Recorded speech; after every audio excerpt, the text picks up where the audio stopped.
Magandang araw sa inyo aking mga followers. Panibagong araw na naman muli upang ipagpatuloy na ang misteryo ng dark matter at dark energy sa mga baguhan sa channel natin. I welcome po dito sa History Haven. Sa nakalipas na araw ay tinalakay natin ay tungkol sa dark matter. Ngayon naman ay aalamin naman natin ang dark energy. Ang enerhiyang madilim o mas kilala sa tawag na dark energy ay di kilalang katangian sa kosmolohiya na nagpapabilis sa paglawak ng universo.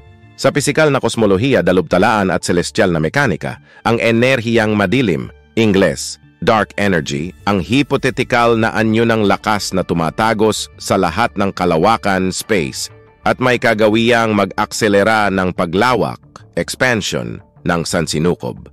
Ang madilim na enerhiya ang pinakatinatanggap na teorya upang ipaliwanag ang mga obserbasyon simula mga 1990 na nagpapakitang ang universo ay lumalawak sa papabilis na rate. Sa pamantayang modelo ng kosmolohiya, ang madilim na enerhiya ay kasalukuyang nagsasaalang-alang para sa 73% ng kabuuang masa-enerhiya ng universo.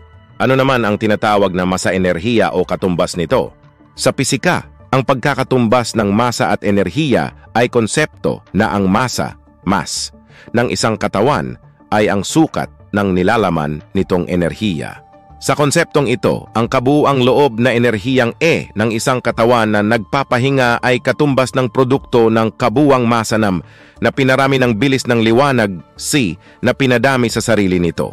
Kung ang katawan ay hindi gumagalaw relatibo sa nagmamasid, ang pagpaliwanag ay dapat gawin para sa mga epektong relatibistiko, kung saan ang M ay ang relatibistikong masa at ang E ang relatibistikong enerhiya ng katawan. Ang konseptong pagkakatumbas na masa-enerhiya ay iminungkahi ni Albert Einstein noong 1905 sa isa sa mga annus mirabilis na papel na pinamagatang "Does the inertia of a body depend upon its energy content?" Ang inersya ba ng isang katawan ay nakadepende sa enerhiyang nilalaman nito. Ang konseptong ito ay inilalarawan ng isa sa pinakilalang ekwasyon sa buong mundo, EMC2, kung saan ang E ang enerhiya, ang M ang masa at ang C ang bilis ng liwanag sa vacuum.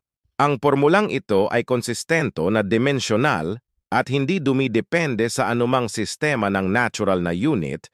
Ang bilis, scalar, ng liwanag ay itinakda na katumbas ng 1 at ang formula ay naging identidad na E-MEM, kaya tinawag na pagkakatumbas na masa-enerhiya. Ang ekwasyong E, yedi MC2 ay nagpapakita na ang enerhiya ay palaging nagpapakita ng relatibistikong masa sa anumang anyo na kunin ng enerhiya.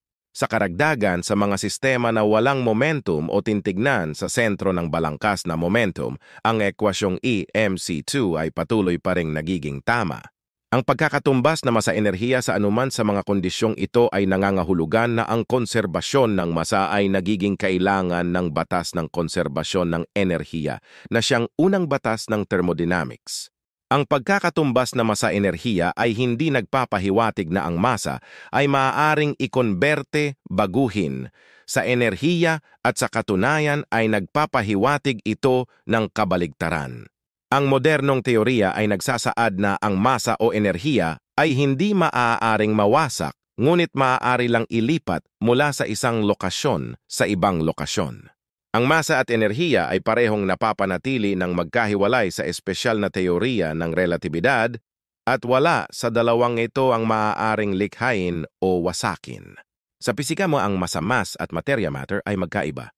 Ang isang materya, kung nakikitang isa sa mga uri ng partikulo ay maaaring likhain at wasakin, ngunit ang mga precursor, pinanggilangin na materyal, at mga produkto ng mga gayong reaksyon ay napapanitili ang parehong orihinal na masa at enerhiya na nakukonserba, conserved, sa buong proseso. Kung itatakada ang M sa E, des MC2 bilang-bilang ng materya, matter, imbis na masa-mass, ay maaaring magdulot ng maling resulta. Depende sa kung anong iba-ibang mga definisyon ng materya ang piliin. Sa paggamit ng pormulang E Escher MC2, maaaring matuklasan na ang munting halaga ng materya ay katumbas ng isang malaking halaga ng enerhiya. Kung ang 1 gramo ng materya ay babaguhin convert ng buo sa enerhiya, Ito ay sasapat upang buhatin ng 15 milyong mga katao sa tuktok ng bundok Everest o magpakaulo ng 55 milyong mga galon ng tubig o magsuplay sa isang baryo na mayroong 15,000 mga katao ng elektrisidad sa buong taon. Hanggang dito na lang muna tayo. Samahan niyo uli sa mga susunod kong video dito sa History Haven.